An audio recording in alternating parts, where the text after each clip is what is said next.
పేదవాళ్ళ party party ఇది పేదవాళ్ళు అంటే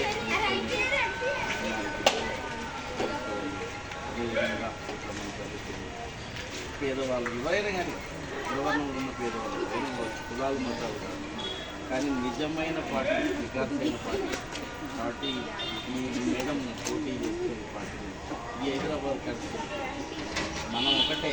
ఈ బీజేపీ ఆగడాలు, ఈ మతవాద రాజకీయాలు ఇదొద్దు. మనకు ఖచ్చితంగా పేదల పార్టీ కావాలి. డాక్టర్ బాబాసాహెబ్ అంబేద్కర్ ప్రతి పేదవాడు కూడా రాజకీయం చేస్తారు, కానీ వీళ్ళు డబ్బు ఉంటేనే రాజకీయం చేయాలని మేడం గారిని గెలిపిస్తారు. నిజమైనటువంటి డబుల్ పీఎం కాబట్టి అంత చదువుకున్నామే ఖచ్చితంగా మనం